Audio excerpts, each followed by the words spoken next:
Une négociation avec Euraxia, voilà une idée merveilleuse. J'ai prévenu Rimmen de notre arrivée. J'imagine que ma demi-sœur nous traitera comme mon rang l'exige et acceptera une discussion civilisée. Réglez vos affaires en cours, puis venez me voir quand vous serez prête à partir. J'ai déjà un plan. Nous allons détourner l'attention de ma demi-sœur par notre esprit, notre charme et des mots qu'elle comprend à peine. Oh, et avec vous, Euraxia n'a jamais pu résister à un joli visage. Vous vous ferez passer pour ma garde du corps et domestique personnel. Considérez ceci comme une ruse pour dissimuler votre véritable puissance. Il ne faudrait pas qu'Euraxia réagisse mal à nos premières ouvertures de réconciliation. Non pas que je m'attende à un accord, mais tout de même. Retrouvez-moi à Rimmen, et nous entrerons ensemble au palais. Allez-y, je peux me rendre à Rimmen moi-même. Nous nous retrouverons aux portes de la ville et je vous emmènerai au palais. Je suis à peu près sûr qu'Euraxia honorera les négociations, mais soyez sur vos gardes. Après tout, elle reste une Tarn. Nous ne sommes pas très proches, au cas où je n'aurais pas été assez clair. Euraxia est une mage de talent. Ma cadette a toujours été ambitieuse, mais je n'avais pas compris à quel point avant le coup de souffle-givre. Il y a environ 6 ans, alors que l'empereur Varen était occupé par sa rébellion, Euraxia a profité de la confusion pour emmener une colonne de mercenaires nibennais dans le nord d'Elsweyr. Elle s'est déclarée reine de Rimmen et des fiefs avoisinants. Bien sûr que non. Les Khajiits l'appellent l'usurpatrice, après tout. Une fois empereur, Varen avait d'autres chats à fouetter. Passez-moi l'expression. Et la reine est reine aussi. Tant que la guerre des Alliances occupera ses forces, les Khajiits ne recevront aucune aide. Je suis écœuré à l'idée de parler à l'usurpatrice. Nous devrions la poignarder dans la gorge. Mais j'en accepte la nécessité, même si cela ne me plaît pas. Euraxia vous trahira presque certainement. Alors attention quand vous la rencontrerez, oui? En entrant dans Elsweyr avec une armée de mercenaires et en tuant nos dirigeants. Non seulement l'usurpatrice a tué notre roi et notre reine, elle a aussi assassiné tout le reste de la famille royale. Ses crimes virevoltent autour d'elle comme les mouches à viande sur une crotte. Une négociation avec l'usurpatrice? Je doute qu'elle accepte une solution diplomatique, mais cela nous laissera le temps de reconstituer nos vivres. Très bien. Emmenez Tarn et allez parler à Euraxia. En attendant, nous allons tenter de rebâtir notre milice. Elle est entrée dans Ankina à la tête d'une armée de mercenaires et a conquis Rimmen. Ses forces ont tué la famille royale et elle s'est proclamée reine sans la moindre légitimité. Cela en fait une usurpatrice. Je prie de vivre assez longtemps pour voir son châtiment.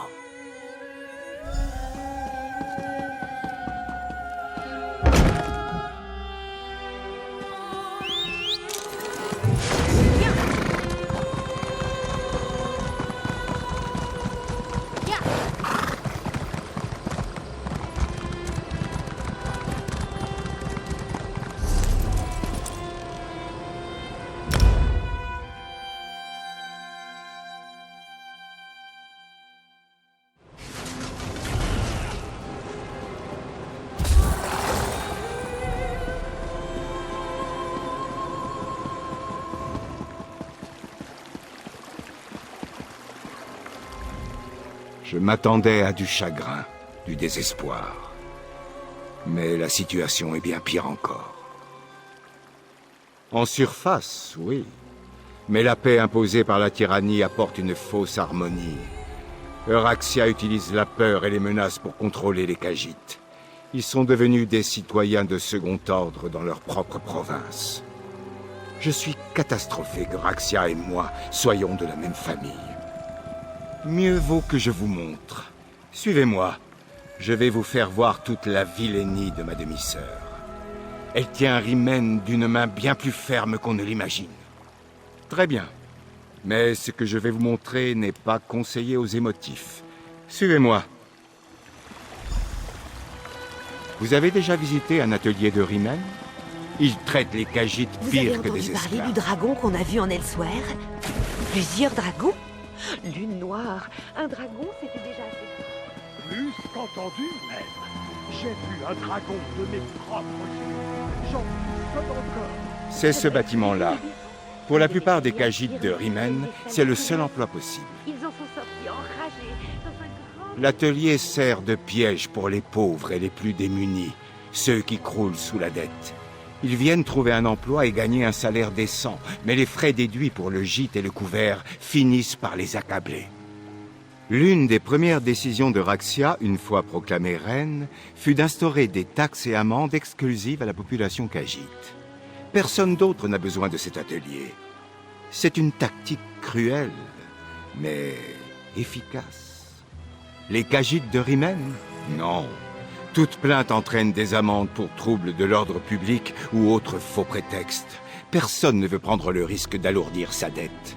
C'est ingénieux. Monstrueux, mais ingénieux. Oh, Euraxia est intelligente. Elle paie les Khajiits. Et l'atelier n'est pas techniquement une prison. En surface, on dirait un endroit qui aide les moins fortunés. Mais sous ce vernis, c'est de l'esclavage, sans le passif gênant.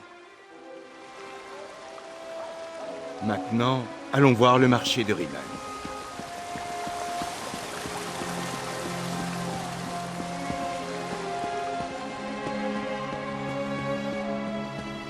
La grande Deya est saine Regardez et sauve, autour de vous. et les impériaux Les affaires se sont vont retirés. bien, mais Nous les pouvons apparences enfin sont reprendre parfois le cours trompeuses. de nos vies.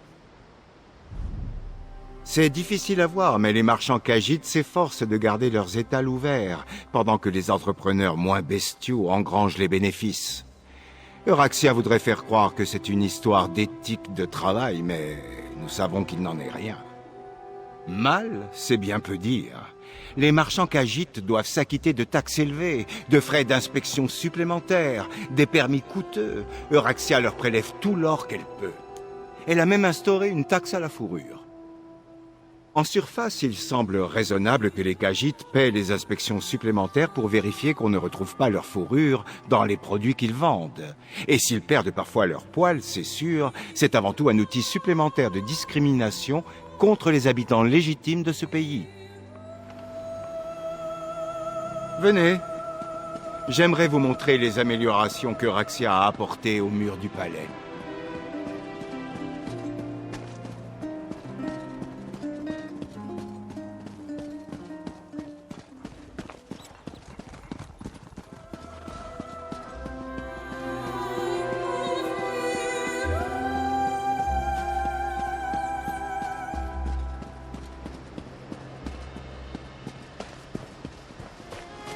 Vous voyez les trébuchets? Remarquez comme ils menacent la cité en contrebas.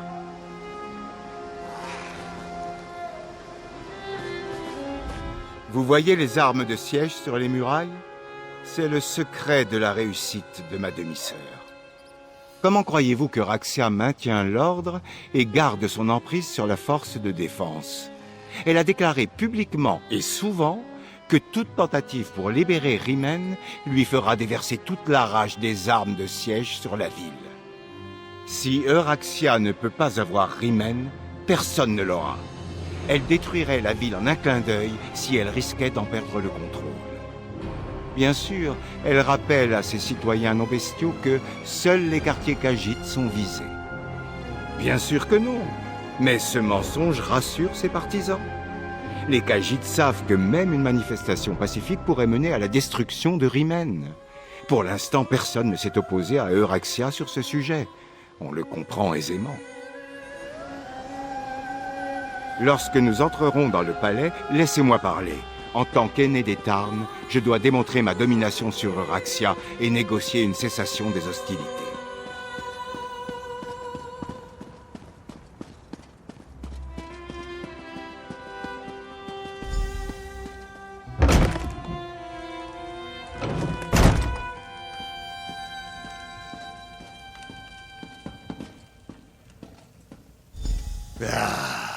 Voici les invités de la reine Euraxia. Je n'aime guère la tête de ces importuns. Nous devrions les donner à dévorer aux dragons, histoire d'en être débarrassés. Alors, vous êtes la garde du corps et la domestique d'Abner Tarn? Je ne m'attendais pas à ça. J'imagine que vous voulez suivre votre maître dans les appartements intérieurs de la reine. J'y consens. Mais d'abord, je veux évaluer votre moelle. Je suis le nécromancien chef de Raxia. Appelez-moi Zumog Foum. Les autres mans de tombe sont à mes ordres. Et voici mon familier, mon confident, Sieur Cadwell le traître. Oui, le traître vous a vu à travers les yeux de l'Absou. La créature que vous connaissez n'est qu'une pâle ombre du chevalier noir qui arpentait autrefois ces terres. J'ai exhumé sa dépouille pour le ranimer. Enfin, sa tête. Je n'ai pas trouvé le reste. Mes actes ne vous concernent pas. Je voulais rencontrer le larbin d'Abner Tarn pour déterminer si la reine Euraxia avait une raison de s'inquiéter. La réponse est claire. Vous êtes aussi insignifiante que cet Absou idiot, ce qui vous rend tout à fait oubliable. Alors, pour le reste de mon corps, ô pestilentiel, vos insultes ne nous feront pas gagner de temps, traître. Mais il y a un terrible courant d'air là où se trouvaient mes parties inférieures.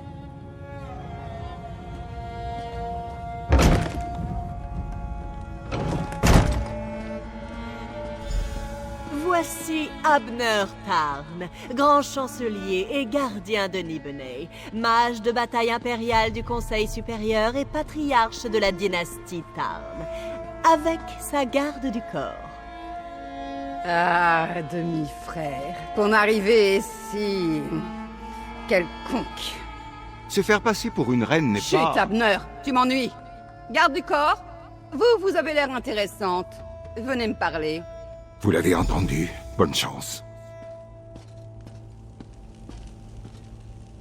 Mes sources m'affirmaient que la meurtrière de mon fils était plus grande. Bon. Alors, pourquoi devrais-je envisager de négocier avec le monstre qui a tué mon cher Javad? Et c'est pour ça que vous l'avez tué? De quel droit vous posez-vous en juge, jury et bourreau? Dire que je rêvais de vous torturer pendant 10 ans. Vous n'en valez même pas la peine, en fait. Alors, pourquoi venir me parler des dragons?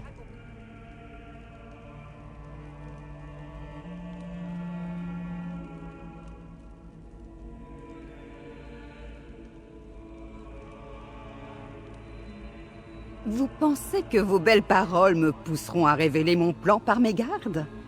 Vous ne comprenez rien à l'esprit d'un Tarn. Je crois que je vais vous emmener au donjon.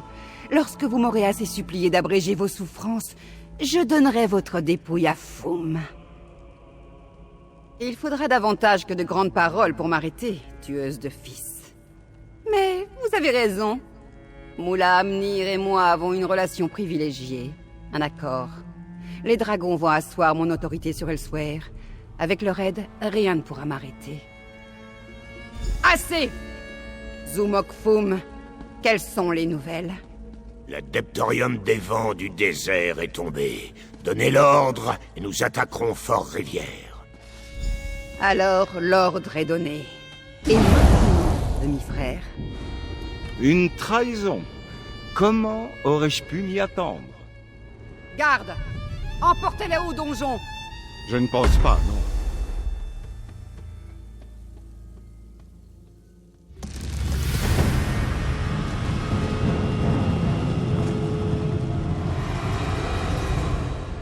Eh bien, ça aurait pu mieux se passer.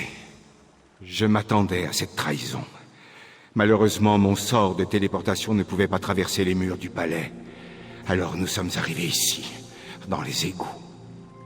Nous avons entendu deux choses importantes. D'abord, les forces euraxiennes ont envahi l'adeptorium des vents du désert pour une raison secrète. Et ma demi-sœur a lancé l'assaut contre Fort-Rivière. Une chose à la fois, compagne, une chose à la fois.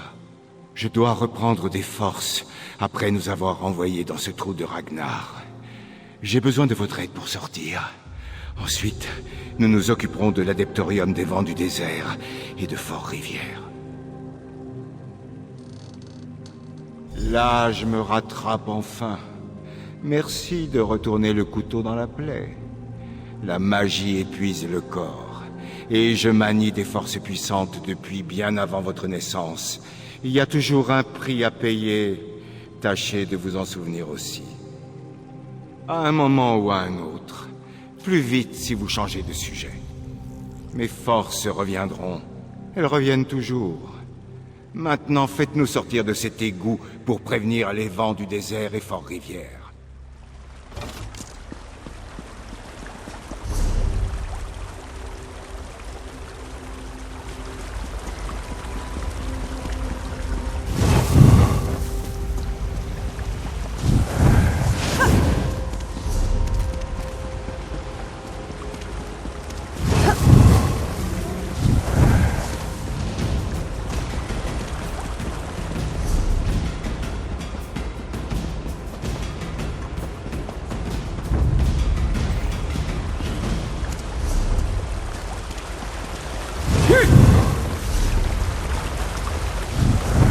Par ici. La reine les veut vivants.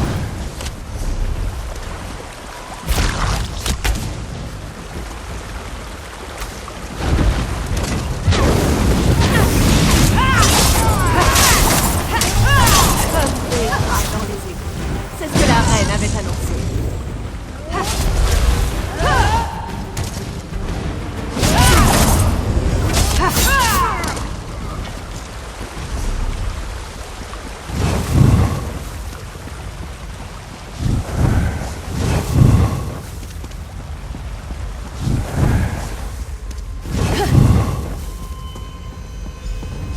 Enfin la sortie. Je ne supporterai pas un moment de plus dans cette puanteur.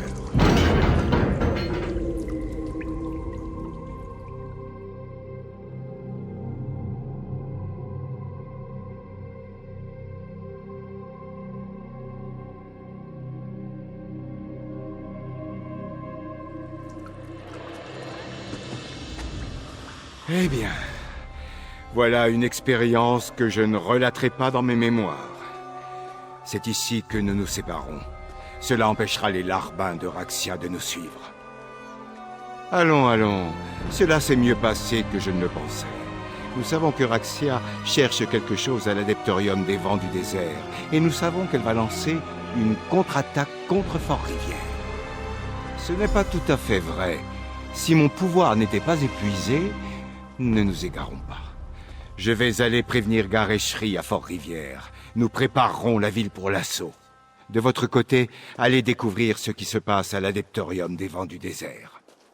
Les Adeptoriums remplissent la même fonction que les monastères dans d'autres régions de Tamriel. Les Vents du Désert et leurs adeptes suivent l'ordre de Zankaj, littéralement l'ordre des Vents du Désert. Remarquez que le bâtiment compte de nombreuses entrées si la porte principale est bloquée.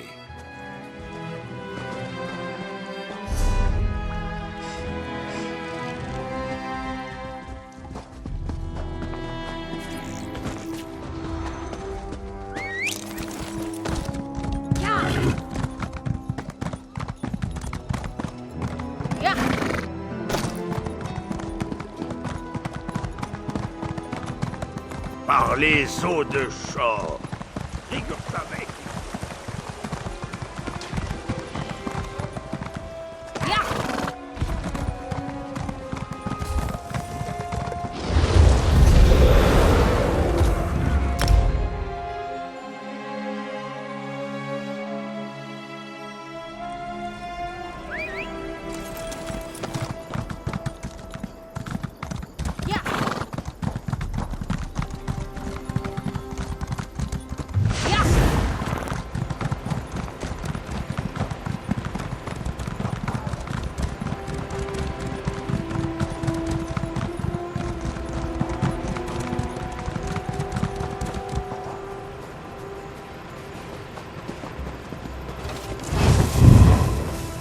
Fermez les portes. Qu'aucun Euraxien n'entre dans ce lieu béni.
Envahisseurs! Sachez que je ne vous laisserai pas entrer dans ce lieu sacré. Vous n'êtes pas l'un des soldats de l'usurpatrice. Qui êtes-vous? Et que faites-vous ici? C'est l'orateur de la Grande Crinière qui vous envoie? Je pensais que nous devrions nous débrouiller seuls avec les dragons et les combats au nord. Je suis descendu fermer ce chemin, mais je pense que les Euraxiens en ont après notre grande adepte. Les vents du désert abritent de nombreux secrets, et c'est la grande adepte qui les protège. Si vous voulez vraiment nous aider, suivez-moi jusqu'aux appartements de la grande adepte.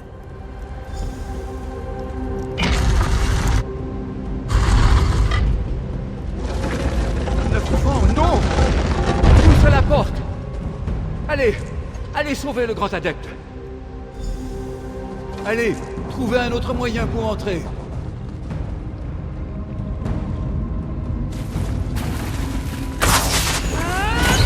Vous arrivez trop tard. La grande adepte m'a tout révélé avant que je ne la tue. Nul ne s'oppose à Euraxia ou à ses champions.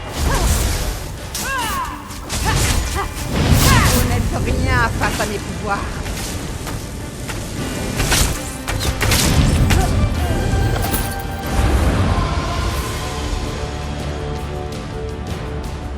Non! Pitié, non!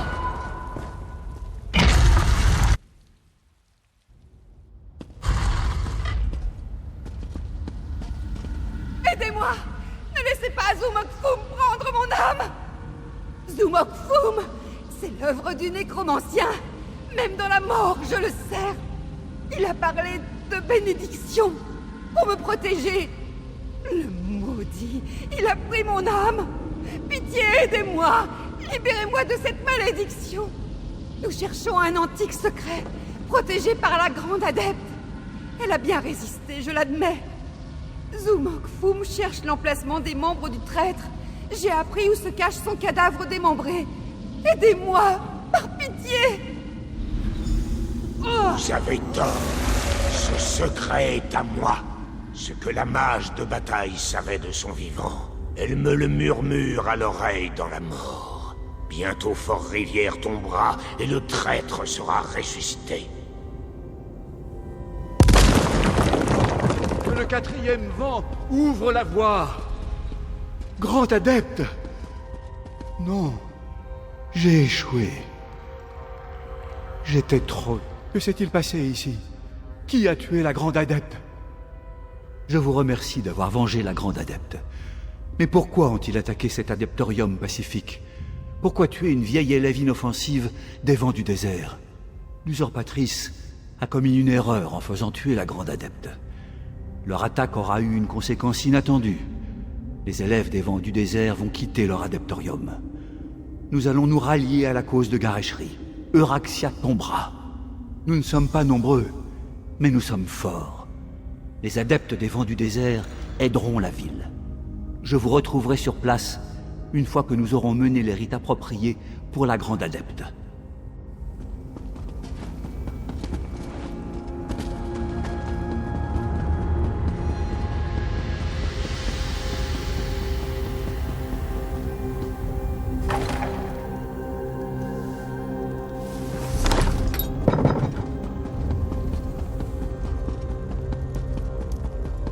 Quoi?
J'ai expliqué à Gaeshri et Kamira ce qui s'est passé à Rimen.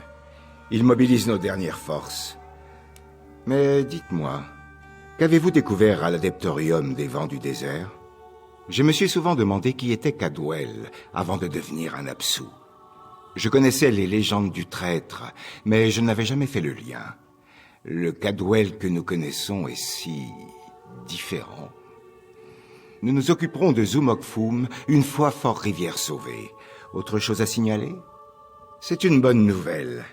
La plupart des adeptes ont une expertise martiale remarquable. Elle nous sera très utile. D'ailleurs, vous êtes prête à défendre la ville à nos côtés? Pour le moment, reprenez vos forces et préparez-vous. Les troupes de Raxia seront bientôt là et nous aurons besoin que vous soyez d'attaque pour la bataille à venir. Et tenez, prenez ceci. Gaeshri ne cesse de me remettre des bourses, mais je n'ai pas besoin de l'or des Khajiit. Plusieurs Cadwell, des nécromanciens, des dragons et maintenant des soldats euraxiens en marche sur Fort-Rivière. Les mauvaises nouvelles s'enchaînent. Enfin, nous avons fort à faire et peu de temps pour y parvenir.